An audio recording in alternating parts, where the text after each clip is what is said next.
Shalom, nous allons étudier le daf, la maîtresse dans Masechet Baba Mitzia, et nous reprenons quelques lignes à la fin du daf la Mezaïn. Vechen, Shnei Kelim, Echad Yafe Mane, Vechad Yafe El Ezuz. On reprend la marloquette Rabbi Yossi et Rabbanan, et on nous apprend finalement qu'elle s'applique à la fois dans de l'argent, à la fois dans un kéli. Rappelez-vous, on avait dit deux personnes qui ont laissé de l'argent, ou ici en l'occurrence un kéli, un ustensile. J'ai une personne, un qui vaut une somme, l'autre qui vaut une somme plus importante. 100 et 200 pour l'argent, on avait dit 100 et 1000 pour les ustensiles. Les deux réclament à la fin le kéli ou l'argent qui a la plus grande valeur, et la personne ne se rappelle plus de qui elle a reçu quel objet ou quelle somme d'argent. Et on a dit que dans ces cas-là, on donne la somme minimale aux deux et le reste de l'argent, on le bloque. Et pareil pour l'ustensile, on vend l'ustensile le plus cher et on rend la somme qu'on est sûr que chacun a donnée à la personne, et à l'autre on lui donne le petit Kéli. Et la Gemara va se demander pourquoi on a eu besoin de nous rapporter que cette marloquette existe à la fois dans de l'argent liquide et à la fois dans un objet. Utsricha, on a eu besoin des deux. Des Yash, mais il y en a si je t'ai enseigné que le premier cas avec de l'argent, j'aurais dit, là-bas, peut-être que c'est que là-bas que Rabbanan disent que on ne bloque qu'une partie qu'on rend l'argent. Kamra Rabbanan Mishum de l'Ekapseda, parce qu'il n'y a pas de perte au final. Il n'y a pas de perte. Aval Beha. Des kafsida des gadol. Mais peut-être que dans le cas du kéli, de l'ustensile, ou si on fait ce système-là, finalement, il y a un des ustensiles le plus cher qu'on sera obligé de vendre, et donc personne ne le récupérera réellement. Et donc il y a une perte, puisque finalement, c'est l'argent, l'objet est converti en argent. Peut-être que non. Et Ima Modoulé les Rabbi aussi. Peut-être qu'ils auraient été d'accord avec Rabbi aussi que non. Mieux vaut à la limite garder les objets tels quels, le petit, le grand, les bloquer, de telle sorte à ce que l'on punisse le ramail, mais aussi qu'on évite de punir le vrai propriétaire. Imam Oudel Radamté qui serait d'accord avec Rabbi aussi. Et si je t'avais enseigné que le cas avec le kélim, l'ustensile, j'aurais dit, comme Rabbi aussi, peut-être que là-bas dans les ustensiles que Rabbi aussi, il dit qu'il faut bloquer. Comme ça, au moins, on évite de vendre un des ustensiles. Aval Béar, mais peut-être que pour l'argent, où finalement, l'argent n'est pas particulier à l'un ou à l'autre, finalement, que ça peut lui faire qu'on le remplace par notre argent. Et Imam Oudel Radamté qui serait d'accord avec Rabbi, c'est ça qu'on a eu besoin d'enseigner les deux cas. Ça, c'est ce que la Gemara pense pour l'instant. On a eu besoin d'enseigner à la fois l'argent, à la fois les kénis pour montrer que dans le premier cas, même Rabbi aussi est d'accord, et dans le deuxième cas, même Rabbanan continue d'avoir leur avis. Mais la Gemara dit, elle dit, attends, la Gemara s'étonne. Elle dit, Véa, Tama de Rabbi aussi, Mishum, c'est Ramayou, mais qu'est-ce que tu racontes? Comment aurais-tu pu croire que Rabbi aussi, il aurait été d'accord pour l'argent? En disant quoi? On aurait dit, Rabbi aussi, peut-être qu'il n'a dit ça que dans le cas du Kéli, parce qu'en bloquant les deux Kélim, ça évite que l'on vende un des Kélim. Et du coup, pour l'argent, là, ça ne lui poserait pas de problème à ce moment-là, d'être d'accord avec Rachamim, de donner 100 et 100 à chacun, et de bloquer simplement les 100 supplémentaires. Avec Manu, c'est pas possible. Je veux bien que Rabbi aussi, toute la raison qui explique ça à l'Acha, c'est pas une question de on veut pas vendre le Kéli, ou on veut pas le remplacer un ustensile par de l'argent. La raison qu'il dit, c'est qu'il ne veut pas que le ramaï, que le malhonnête soit gagnant. Il va absolument le faire avouer. Une Kenmaïf, c'est le ramaï qu'a perdu le ramaï si tu donnes finalement à chacun, et donc même au malhonnête, tu lui donnes au minimum son argent. Et donc du coup, tu vois bien que la logique de Rabbi aussi, n'étant pas liée au fait que l'on ne veuille pas vendre un ustensile, le remplacer par de l'argent, c'est simplement qu'on veut punir le malhonnête. Il n'y a aucune raison de faire une distinction entre l'argent et l'ustensile, donc du coup, c'est pas vrai. Selon Rabbi aussi, je n'ai pas besoin d'enseigner les deux cas. Donc la Gemara reprend et dit, et là, t'avais eu le Rabbanan Isserich. En fait, au final, on a eu besoin des deux pour Chachamim, et on a enseigné la Mishnah. Velozo Azo Katane, on a enseigné ces deux dinim, en disant non seulement ça, mais aussi ça, c'est qu'on a monté crescendo, c'est-à-dire au départ avec de l'argent, et après pour montrer que même avec un Keli Chachamim, sont prêts à casser ce Keli, entre guillemets, en le vendant, pour récupérer l'argent, pour justement que chacun tout de même récupère au minimum ce qu'il a laissé, et qu'on ne mette au milieu jusqu'à Eliaonavi que la partie de l'argent, de la somme ou de la valeur qui est douteuse. Nouvelle Mishnah, Mafkid, Perot Sel Chavero, celui qui laisse ses perotes, ses fruits chez quelqu'un à garder. Un filou en avoudin. On dit maintenant la Mishnah, première avis, Tanakama, même si les fruits sont en train de s'abîmer, Loi Garbaen, le gardien n'a pas le droit de les vendre, il doit rien faire avec. Rabban Shmuel ben Gamliel lui pense, Mochan Mifne Beddin, il doit les vendre devant Beddin, enfin il peut ou il doit, Mifne chez où que Meshiv Aveda Lebalim, car ça a le même statut que Meshiv Aveda. Maintenant, dans les commentaires, il y en a qui disent qu'il peut le faire, mais qu'il n'est pas obligé, et que t'as la bracha s'il le fait, et qui disent qu'il est obligé de le faire comme une Aveda. En tout cas, on a une marloquette Bichlal, est-ce que l'on peut, on va surtout se concentrer là-dessus, est-ce que lorsque le gardien voit les fruits qu'il est en train de garder s'abîmer, est-ce qu'il peut les vendre ou est-ce qu'il ne peut pas les vendre? Les ventes permettraient évidemment de bloquer l'argent et de garder la valeur, même s'il se peut qu'au final on ne les vende pas à leur prix le plus élevé, et ou peut-être que les fruits auraient pris de la valeur. En tout cas, c'est la marloquette Tanakama et Rashbag. Agmadima Itama, quelle est la raison? Quelle est la raison de Tanakama? Autant Rashbag, on le comprend, les fruits sont en train de se perdre et on évite de lui causer une perte. Maintenant, pourquoi Chachamim refuse? Pourquoi Chachamim empêche le gardien de vendre les fruits? Agma donne deux raisons qu'il faut absolument retenir, parce qu'elles sont importantes pour la suite du DAF. Amarav Kana, première raison, Adam Rotse Bekav Shelo Mitish Akabin Shel Chavero. Ah, ça paraît bizarre d'imaginer qu'on laisse les fruits se perdre plutôt que les vendre, mais nous dit Rav Kana, c'est parce que les gens préfèrent leurs fruits à eux, qu'ils ont semés, qu'ils ont récoltés, pour lesquels ils ont travaillé, ils le préfèrent plutôt que quelque chose qui ne vient pas d'eux et qui a la même valeur.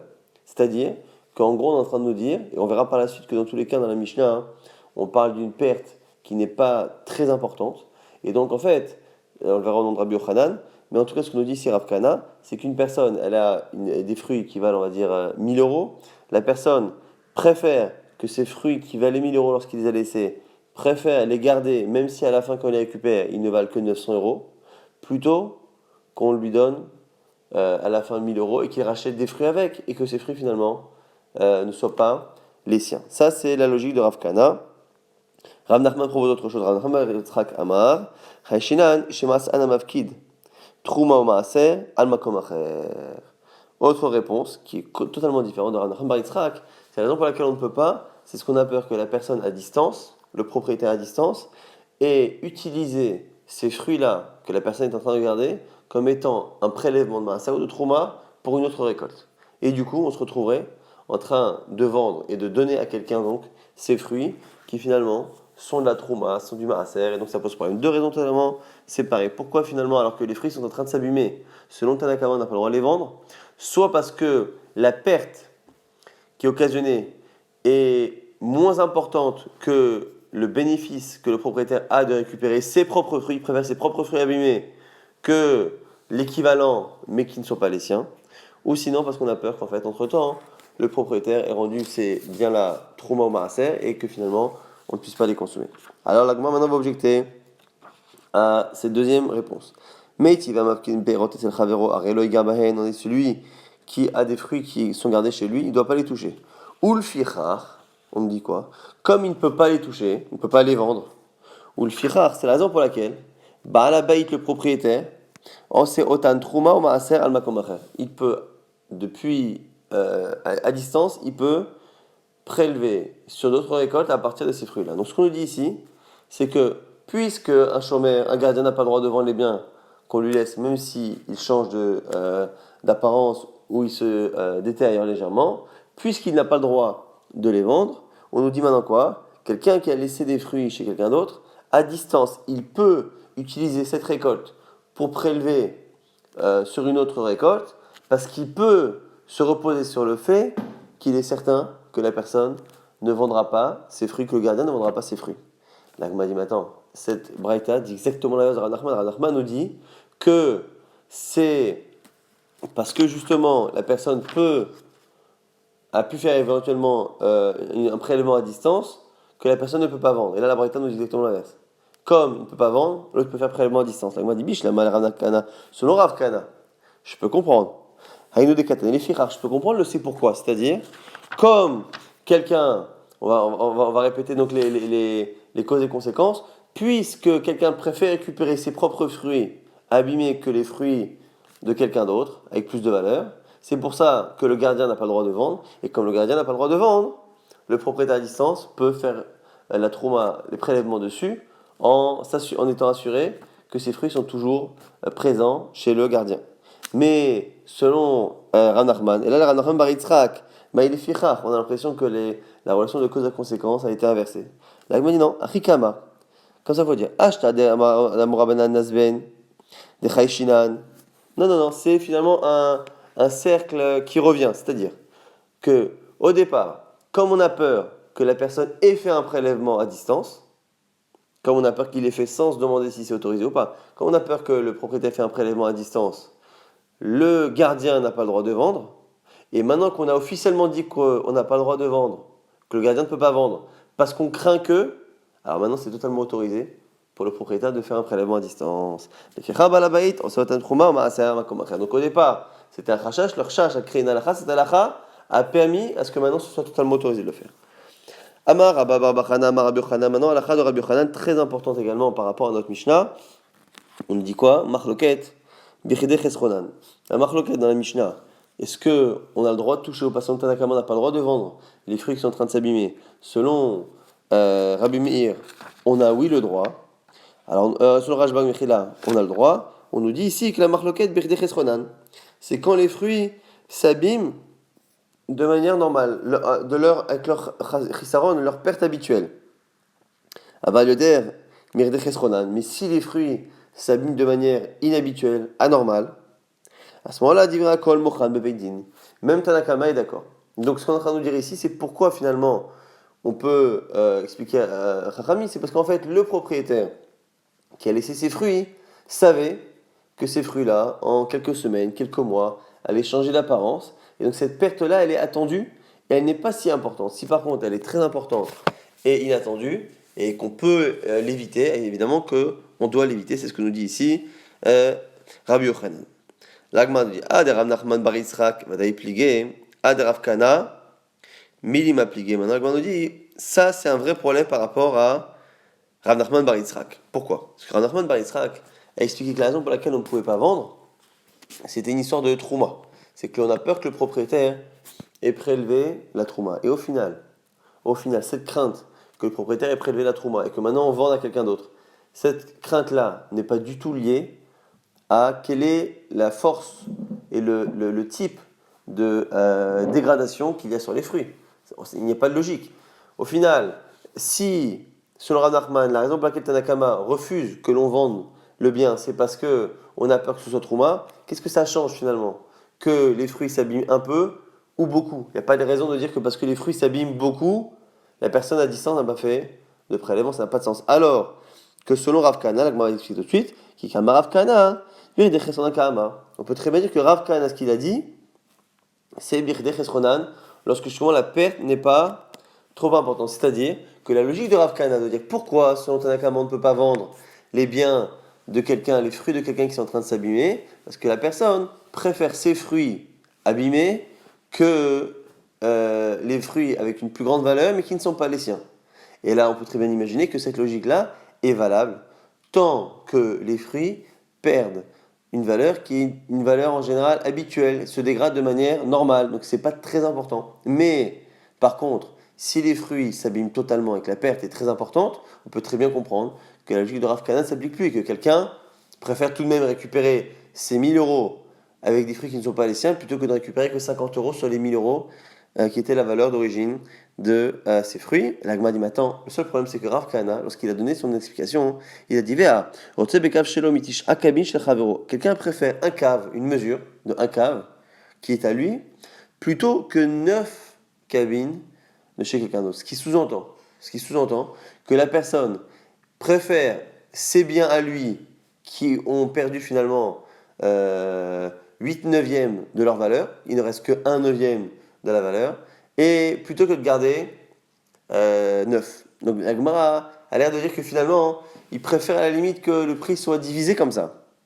La Gemara nous dit non, Guzma Beralma. Non, l'expression de Rav Kana est une expression qui finalement utilise un chiffre qui est exagéré. Ça ne veut pas dire réellement que jusqu'à 1 neuvième de la valeur, la personne est capable d'être mouchel sur tout le reste. Évidemment que non, donc finalement, on peut très bien imaginer que ce que dit Rabbi Yochanan, que la marloquette n'existe que lorsque la perte est relative et attendue, ça c'est compatible avec Rav Kana. Par contre, ça ne l'est pas avec Rav Nachman bar Yitzchak, qui lui a expliqué que la raison de Tanakama c'était une crainte que la personne ait fait un prélèvement, et cette crainte de prélèvement n'a pas de raison d'être différente en fonction du type de dégradation des fruits. Maintenant, la Gemara objecte encore à Rabbi Yochanan, métivé, les fira balabait osot trouma maaser, imakom acher. La braïta qu'on avait citée récemment, on avait dit que puisqu'on peut pas, le gardien peut pas les vendre, c'est la raison pour laquelle le balabait, le propriétaire à distance, peut faire des prélèvements à partir de ces mêmes fruits. La Gemara dit velichouch, dilma avule ou yotem mikdechesronan, vizadinhu, vekachil, tvalan. La Gemara dit attends. Puisqu'on a dit que maintenant que les gens peuvent vendre, la personne peut faire un prélèvement à distance. Puisque toi, tu es en train de dire à Rabbi Yochanan que dans le cas où les fruits ont une perte importante, inattendue, dans ces cas-là, tout le monde est d'accord qu'on peut les vendre. Tout le monde est d'accord, ce qui veut dire que du coup, selon Tanakama et selon tout le monde, il y a des possibilités que le gardien ait vendu. S'il y a des possibilités que le gardien ait vendu, comment on peut autoriser maintenant le propriétaire à faire la trouma, prélèvement à distance? La Gemara dit que Yoter migdei chesronan le shriach. Parce qu'une perte inhabituelle, par définition, c'est pas habituel. Et donc, comme c'est pas quelque chose qui est fréquent, on ne peut pas demander au propriétaire de craindre cette éventualité qui est rare. La Gemara dit maintenant, si ça arrive, minavdina lehu, vedicho shema asan balabait trouma, ou masal makom acher. Maintenant, la Gemara pose une question. Maintenant, si les fruits ont justement perdu de leur valeur, mais de manière plus forte. On a dit que normalement, selon tout le monde, on pouvait les vendre. Maintenant, la question c'est, on veut les vendre. Est-ce que finalement, on craint maintenant le fait que le propriétaire les ait rendus trouma? Alors vous allez me dire ça, c'était Ranachman Bar Yitzhak qui pensait ça. Mais non, Ranachman Bar Yitzhak, il craignait ça au départ. Maintenant que tout le monde est d'accord qu'on a fait une halakha qui a autorisé le propriétaire, est-ce que l'on craint plus cette éventualité? La Gemara nous dit quoi? La Gemara nous dit Ki mizabdinan nami, la kohanim il met trouma, mizabdinan lehu. Quand on le vend au kohanim et au prix de la trouma. Au kohanim, parce que les kohanim peuvent manger la trouma, et au prix de la trouma, parce que comme la trouma ne peut se vendre qu'au kohanim, et que donc la demande est moins forte, finalement le prix d'une trouma est toujours moins importante que le même prix en récolte normale. Donc la Gemara a réussi à répondre à Rabbi Yochanan, puisque maintenant que on autorise les gens à faire trouma à distance, comment finalement on ne craint pas justement le fait que ça a été fait et donc que personne puisse les consommer par les kohanim, finalement on les vend aux kohanim. Donc dans le cas où ça a dépassé la perte habituelle et que Rabbi Yochanan explique que dans ces cas tout le monde a le droit de le vendre, on le vend qu'au prix de la trouma pour les kohanim. Maintenant la Gemara va dire si c'est ça. Maintenant qu'on a cette solution, pourquoi dès le départ Rav Nachman arrive à dire que la raison pour laquelle Tanakama ne veut pas que l'on vende, c'est de peur que la personne ait fait trouma. On n'a qu'à, dès le départ, sur le Rav Nachman Bar Yitzhak, on n'a qu'à vendre au prix de la trouma au kohanim, comme ça on n'a plus le chachash. Selon Rav Kana, ça existe toujours, le fait de dire que la personne préfère récupérer ses fruits avec moins de valeur que la valeur d'origine, mais avec d'autres fruits. Alors selon Rav Nachman Bar Yitzhak, le chachash n'existe plus si on le vend à des kohanim. Ouais, Nachman Bar Yitzhak Nami, Nizabdinhu, la kohanim bin metrouma, mais pour Rav Nachman Bar Yitzhak aussi, on aurait dû faire ça. On m'a dit, en fait, il y a une discussion. Des Rabba Bar Bar Chana, donc Rabba Bar Bar Chana, celui qui cite Rabbi Yochanan, ça va, il pense, Yotamik Desronan, Loshreach Mide, que le fait que les fruits perdent plus que leur valeur habituelle, c'est pas tellement fréquent. Rimishtakar, et quand ça arrive, les Kameh, Rou, des Havayayatem, Mirdechesronan, ça met du temps avant d'arriver à ce que ça perde plus que sa valeur. C'est pas immédiat. Si le propriétaire utilise ces pérotes-là, ces fruits-là pour faire un prélèvement, mais il le fait avant que la perte soit totale, car c'est pour ça qu'il a voulu les kohanim, bin metrouma, c'est la raison pour laquelle, au moment où c'est devenu, ça a eu sa perte totale, à ce moment-là, on le vend. Kédé trouma. Donc ça fonctionne selon Rabba Bar Bar Chana parce que au final, au moment où on le vend, la personne a déjà fait sa trouma et donc à ce moment-là, la personne lorsqu'elle a fait la trouma, la chose n'était pas vendue. Donc ça a marché. Le problème sur le Rav Nachman Bar Yitzhak, pourquoi ça marche pas? Parce que ça va éterminer l'électronan mishtakar shriach, parce que le fait que le fruit perd de sa valeur, ça peut arriver, les alta ou davuleu. Et la crainte que l'on a, c'est que ça arrive d'un coup. Normalement, le fruit s'abîme de manière naturelle, mais il se peut qu'à un moment donné, il y ait une donnée extérieure qui fasse que le fruit s'abîme très rapidement et de manière très forte. Et à ce moment-là, on a peur que si on le vend, on a peur que la personne, finalement, fasse la trouma, mais après.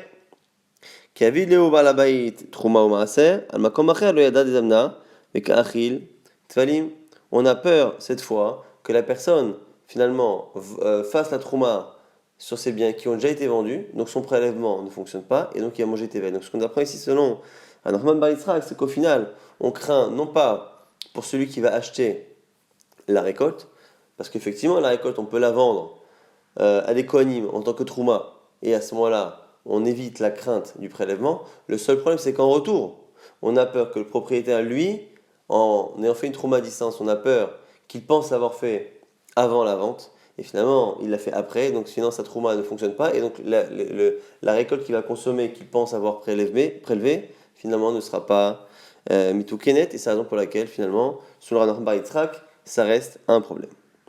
Maintenant, la Gemara continue d'objecter à Rabbi Yochanan, mais qui va m'avkid peirot et sel chavero, virkivu, celui qui laisse des fruits chez son ami, qui pourrit, c'est une virmit, du vin qui devient du vinaigre, shemen, veivish, et de l'huile qui sèche, qui tourne, qui prend une mauvaise odeur, dvash, veidvish, et aussi pareil pour du miel qui pourrit.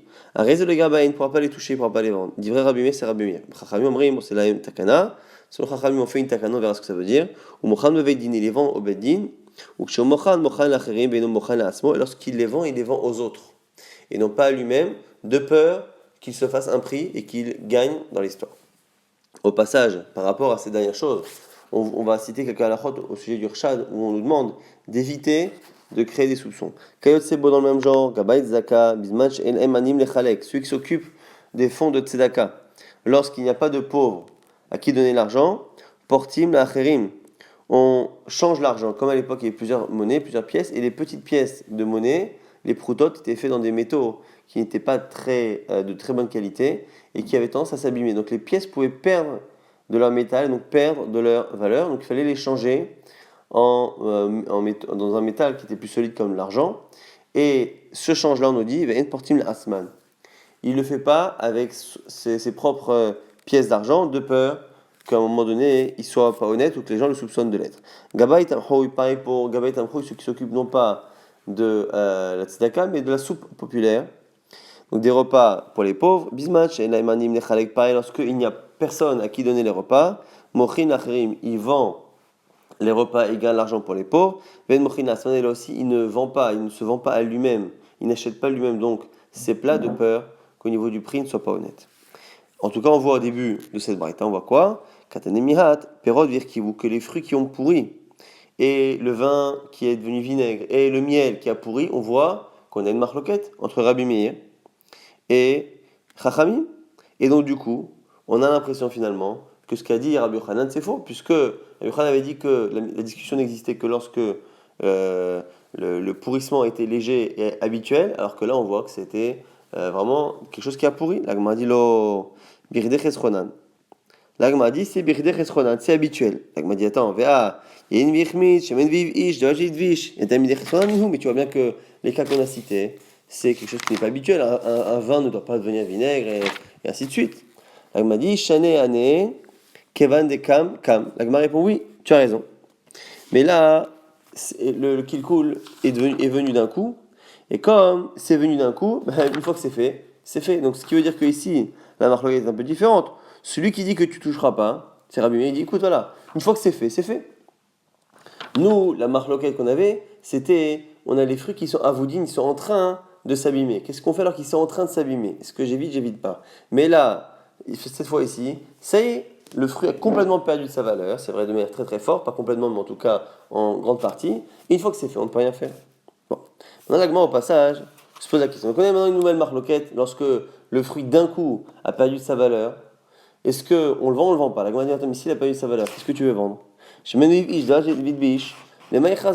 Une huile pourrie et un miel pourri aussi, qu'est-ce que tu veux faire avec? L'agma va nous donner deux d'utilisation de ces aliments, justement, sous forme pour une autre chose que l'alimentaire. C'est-à-dire, Shemen, Chazé, les Gildae, lui, il peut être utilisé pour ceux qui travaillent le cuir, pour, a priori, graisser le cuir.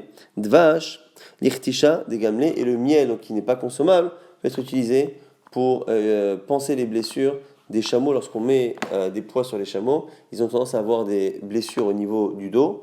Et le miel, souvent à l'époque, était utilisé comme un médicament. Et donc ce miel-là, on peut l'utiliser comme un médicament pour les animaux quand le miel a tourné. Maintenant, Chachamim, Rimosalaim, Takana, Mochad Bevedin David, dans la Mishnah, la Braïta, que Chachamim, avant de dire qu'on les vend, il dit il faut une takana, une réparation. Maï takan ta'avidleu, c'est quoi la takana qu'on va faire? On m'a dit Maravashi, les kankanim. Les kankanim, c'est pour les ustensiles. Ce qu'on est en train de dire, c'est quand les ustensiles ont encore des aliments dedans, il faut les enlever pour éviter que les ustensiles eux-mêmes ne s'abîment. Donc on voit ici qu'on doit aussi prendre soin des objets en dehors du fait qu'on doit à un moment donné les vendre. Maintenant, l'Agma va nous expliquer quelle est la marloquette entre Rabbi Meir et Chachamim. Bema et Plagé. L'Agma dit, ça va, l'Efsen Mourbe, Chacheshou, l'Efsen Moura le Chacheshou. Donc, un pense que Efsen Meroubé, on fait attention à une perte importante et une perte qui ne l'est pas, on ne fait pas attention. Ça va, Filou l'Efsen Morat, Nami Chachashou. Et il y en a qui pensent que même pour une petite perte, on fait attention. Donc c'est la raison pour laquelle, selon Rabbi Yochanan, encore une fois, qui explique la marloquette entre Rashbag et Tanakamo Rabbi Meir, finalement, cette marloquette-là, elle est Birde Chesronan. C'est-à-dire qu'à partir du moment où il y a une perte qui est plus ou moins prévisible et pas très importante, on a une discussion. La discussion, c'est ça. C'est si la perte n'est pas très importante, est-ce que les Chachamim font attention à cette perte-là ou pas? Selon ceux qui disent qu'ils font attention, il faut vendre. On peut vendre. Ceux qui disent qu'on ne fait pas attention, on ne peut pas vendre. Si par contre la perte est importante et inattendue, à ce moment-là, effectivement, il faut absolument le vendre. Et après, on a vu qu'une fois que la perte est survenue de manière inattendue, à ce moment-là, on est encore une marloquette. Est-ce qu'on le vend tout de même ou pas? Ah bah, Shimon Megan Melomer. Im Kerem Beveidin, Mifne, Shokemeshi avait dit dans la Mishnah que Rashbag disait qu'il fallait vendre, que c'est comme un Shabbat Aveda, comme un objet que l'on rend. Itmar, Rabbi Abba, Rabbi Yaakov Amar, Rabbi Yochanan dit qu'Alacha qui est Rabbi Shimon Megamiel. Alacha comme Rashbag qu'il faut vendre, ou qu'on peut vendre. Vers Rava Amar Narman, Alacha qui dit Chachamim, et Rava dit non de Ranachman, que l'Alacha est comme Chachamim. Maintenant, la Gemara nous dit Vea Amar Rabbi Yochanan Achadazimna. Pourquoi tu me dis que selon Rabbi Yochanan, l'Alacha est comme Rashbag? On me l'a déjà dit par ailleurs, pourquoi? Car Rabbi Yochanan dit au nom de Rabbi Yochanan, Rashbag, à chaque fois qu'on a un enseignement de Rashbag dans la Mishnah, al-Hakim est comme lui. Chutz mi'arev b'tzaidan orayachaona, sauf trois cas, qui donc ne fait pas partie, le nôtre ne fait pas partie de ces trois cas. Donc du coup, puisqu'on a déjà une règle, que l'alakha est quasiment toujours, ou toujours à part dans trois cas, comme Rashbag, pourquoi me dire ici spécifiquement que l'alakha est comme Rashbag? La commande nous dit Amor Eininhu ve'alibad Rabbi Yochanan. Ce sont des Amoraïm à l'ibad de Rabbi Yochanan, c'est-à-dire que les élèves de Rabbi Yochanan, ou ceux qui ont enseigné ça à la Chot, ne sont pas d'accord. Donc, Rabbi Abba Rabbi Yaakov pense que selon Rabbi Yochanan, c'est pas toujours l'alakha comme Rashbag, donc il fallait le préciser que ici c'était comme Rashbag, et selon Rabbi Abba Chana, c'est pas besoin de le préciser parce que c'est partout l'alakha comme Rashbag. Maintenant, l'agma nous dit Rabban Shimon Megamiel. Alors, l'agma maintenant va faire ressembler le cas de Rashbag et de Chachamim, donc le fait qu'on puisse ou qu'on doive vendre les biens qui sont en train de s'abîmer, on va comparer cela à quelqu'un qui est prisonnier. Quelqu'un qui est prisonnier ou qui est parti, qui est bloqué à l'étranger, soit parce qu'il est emprisonné, soit parce qu'il est bloqué pour d'autres raisons, en tout cas quelqu'un qui est bloqué à l'étranger. Et on voit son terrain qui est là, et le terrain, si on ne s'en occupe pas, il va s'abîmer. Donc est-ce que l'on doit tenir compte de cela ou pas? Et si on tient compte de cela, à ce moment-là, qu'est-ce qu'on fait? On met quelqu'un à travailler sur la terre, qui sera rémunéré en prenant un pourcentage, comme un haris, comme un vassal, et donc c'est une manière finalement d'éviter cette perte. Est-ce qu'on tient compte de cela? Et on verra que la logique veut que comme la personne qui est à l'étranger est peut-être morte, ou va peut-être mourir, du coup, on préfère mettre sur ce terrain, dès à présent, quelqu'un qui sera l'héritier. Donc on met un proche, comme ça, il a envie de travailler, parce que d'un côté, il sait qu'éventuellement ce sera son terrain d'ici quelques temps, et donc on met un proche, et on lui demande de travailler et de prendre un pourcentage. Et ça, c'est, la Gemara pense pour l'instant, qu'on retrouverait la marloquette entre Rashbag et Chachamim. Mid Rabban Shimon ben Gamliel nishma demoredim karov l'nirse shavouy. Que selon Rashbag, de la même manière qu'on fait attention de vendre les fruits qui sont en train de pourrir, on devrait aussi mettre un proche, un héritier, sur le terrain de quelqu'un qui chavouille, qui est emprisonné à l'étranger. Et midera banan nishma et moredim karov l'nirse shavouy. Et a priori, Chachamim ne serait pas d'accord. C'est ce que l'Agma propose. Et l'Agma dit non, finalement, les deux choses sont différentes. Pourquoi Mimai? Qui te dit Dilma, Akalokama Rabban Shimon ben Gamliel, Acha, Lemshum de Kakalakana. Peut-être que Rashbag n'a dit ça que parce que ici, les fruits ont une valeur, il y a un capital, le capital du fruit, et le capital s'abîme. Avalatam, mais là-bas, c'est différent. Achinamine et Moredim, peut-être que là-bas, il serait d'accord qu'on ne met personne là-bas. Pourquoi? Parce que, encore une fois, là-bas, il n'y a pas réellement de perte sur la valeur du terrain, simplement, on ne profite pas des récoltes, mais réellement, le terrain lui-même ne perd pas sa valeur. Il ne perd pas sa valeur. On aurait pu dire aussi Ve'atkan, ou Kamera Bananacha, et là, Kerabkana, ou Keramnacha, et même ce que dit Chachami ici. Chachami dit ici que tu ne dois pas toucher aux fruits qui s'abîment. Deux raisons on avait dit. Soit parce que la personne préfère ses fruits abîmés que ceux de quelqu'un d'autre, soit parce qu'on a peur que la personne ait fait un prélèvement et que du coup après il y a un problème, on a dit au final que lui-même il va manger Tevel. Et Karan Nachman Bar Yitzhak, donc soit comme Rav Kana, soit comme Karan Nachman Bar Yitzhak, Avalatam, mais dans le cas là-bas d'un type qui est emprisonné à l'étranger et qu'on a son terrain qu'on veut faire travailler, peut-être que là-bas Chachamim serait d'accord. Achi Nami, Demoridin, donc on pourrait, c'est bien poser quelqu'un. Ce qu'on est en train de dire ici, c'est que finalement, il est tout à fait possible que ce soit deux choses déconnectées, que Chachamim qui interdit de s'occuper des fruits ici, dit de s'occuper du terrain, et que Rashbag ici qui dit qu'on doit s'occuper ou qu'on peut s'occuper des fruits, ne demande pas à ce que l'on s'occupe du terrain de celui qui est emprisonné. Finalement, ce sont deux choses différentes. L'Agma dit ah bon, c'est différent. Les mêmes des traits arméniens ou quoi, c'est deux choses différentes. Pourtant, Shmuel a dit Alakha qui Rabban Shimon ben Gamliel Alakha comme Rashbag, qu'on s'occupe des fruits. Et Amar Shmuel, et Shmuel lui-même a dit que Moredim Karol Nirse Shavouy, qu'on s'occupe du terrain de celui qui est emprisonné. La Mishum de Hata Amahu, n'est-ce pas que ces deux halachot ont été enseignés par Shmuel parce que justement, l'une dépend de l'autre. L'Agma dit non, l'eau, trait arménino, pas du tout. Effectivement, par hasard, il tient comme ça et comme ça, qu'on s'occupe à la fois des fruits comme Rashbag et qu'on s'occupe du terrain quand le bonhomme n'est pas là. Mais c'est pas parce que l'un et l'autre ont la même raison. Achinami mistabra, et la preuve, c'est qu'il y en a justement qui finalement pensent l'un et pas l'autre. D'amarava, Amar Rav Nachman, Alakha qui dirait Chachamim, on a dit que l'Alakha comme Chachamim sur le Rav Nachman, c'est-à-dire qu'on ne s'occupe pas des fruits. Que quoi? Et donc, du coup, et pourtant, la Rav Nachman pense que Moredim Karov Nirse Shavouy, qu'on s'occupe du terrain de celui qui est emprisonné. Donc on s'occupe du terrain, on s'occupe pas des fruits, tu vois bien, que l'un et l'autre ne sont pas dépendants du même Ta'am, et la Shmarmina, très Ta'ameni. Donc là, tu vois que ce sont finalement deux raisons différentes, Shmarmina et l'Agmara tranche. Donc ça, c'est la fin de cette souga-là. Maintenant, on reprend cette idée-là de Nirse Shavouy. Itmar, Shavouy chez Nishba, quelqu'un qui est emprisonné, Rav Amar, En Moredin, Karov Nichasav, selon Rav, on ne met personne à sa place, on ne met pas un proche. Shmuel Amar, Moredin, Karov Nichasav, selon Shmuel, on met quelqu'un à sa place. L'Agma nous explique. Béchéchamou Boshemet, lorsque on est au courant que la personne à l'étranger est morte, pour la mal obligué de Moredin, il est évident que l'on met son héritier à la place. La question ne se pose pas. Qui pligué? La discussion. Que chez l'Osham Oubo, Shemet, lorsqu'on ne sait pas qu'il est mort, Rav Amar en Moredin, Dilma Masileu, Rav dit on ne met personne de peur que cette personne, de manière active, fasse perdre la valeur du terrain s'il s'occupe mal du terrain. On préfère à la limite que la perte se fasse tout seul plutôt que lui la provoque. Et que nous, le Beddin, on le provoque en lui mettant quelqu'un. Ou Shmuel Amar, ou Shmuel dit, Moredim, qui est Vendé Marmar, Sheminal Neu, qui est Haris, Lomasil Leu. Shmuel dit, non, on met quelqu'un, pourquoi? Parce que comme celui qu'on va mettre sur le terrain est un proche, et en plus, il sera payé au pourcentage puisqu'il prendra une partie de la récolte, il va tout faire pour que le champ ne s'abîme pas, et donc du coup on ne craint pas que le champ s'abîme. Maintenant la Gemara va objecter à Shmuel qui dit que l'on met un proche sur le terrain pour s'occuper du terrain de quelqu'un qui est à l'étranger. Mais tu vas Rabbi Lazar, Omer, Rabbi Lazar a dit, Mimashma Shinema, c'est marqué dans la Torah au sujet des klalotes, Vechara api verakti etrem, ma colère, c'est Kajouchou qui s'exprime, qui dit, ma colère va s'enflammer, verakti etrem, je vous tuerai. Alors, on va dire, si Hachem annonce aux hommes qu'ils seront tués à cause de leur faute, mais je sais que du coup, par définition, s'ils meurent, normalement, leurs femmes et leurs enfants seront orphelins et veuves et orphelins. Et la Matamouloma, alors pourquoi dans la suite du verset on dit je vais vous tuer? ou vnechem yetomim, et vos femmes seront veuves, et vos enfants orphelins. C'est a priori logique, évident. Mais la menshitshotem evakshot linase, ve'en menichinotan. Qu'est-ce que l'on apprend? Non seulement elles seront veuves, mais veuves dans le sens où elles ne se marieront pas. Elles voudront se marier, on ne les laissera pas. Pourquoi? Parce qu'on n'aura pas la preuve que vous serez mort, parce que vous serez tués loin de vos terres.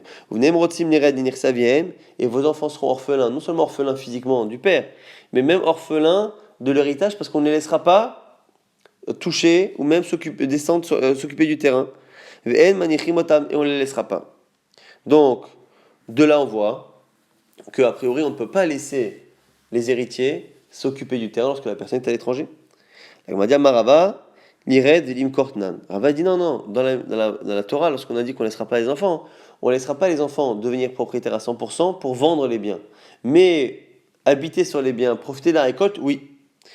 La Gemara dit Avarouda ben Ardea. Un jour, il y a une histoire similaire à Nardea. Donc, quelqu'un qui était à l'étranger, loin, on a voulu mettre les enfants. Au Pashtar Shechet Mehamatnita. Et finalement, Rav Shechet a utilisé cette braïta pour dire que non, on ne peut pas laisser les enfants aller sur le terrain parce que c'est marqué dans la Torah justement que les enfants seront orphelins dans le sens où on ne pourra pas les mettre sur le terrain. Donc contre Shmuel, comme Rav. Alors Malher, Rav, il dit attends, mais cette braïta là, c'est spécial. Dilma, l'ires velim kortnan. Peut-être que quand la Torah dit ça, c'est que on ne laisse pas les enfants devenir propriétaires et vendre. Mais pour se poser sur le terrain et le cultiver, peut-être que oui. Amalé, il lui dit à ce moment-là, Rav Shechet, il dit Dilma, mi pumpedita. Dis-moi, tu viens pas de Pumpedita, toi? Des Ma'ilin, Pila, Bekofa de Mahata, qui arrive à faire rentrer un éléphant dans le chat d'une aiguille. C'est-à-dire qu'ils arrivent à avoir des réponses qui sont un peu tirées par les cheveux et faire rentrer quelque chose qui ne peut pas rentrer évidemment dans un petit petit espace, donc un éléphant dans un chat d'une aiguille. En gros, ta réponse, elle est des roukas. Pourquoi? Parce que, puisque dans le pasouk, on a dit les femmes veuves et les enfants orphelins, c'est que les deux, c'est le même type de problème, un type total, c'est-à-dire,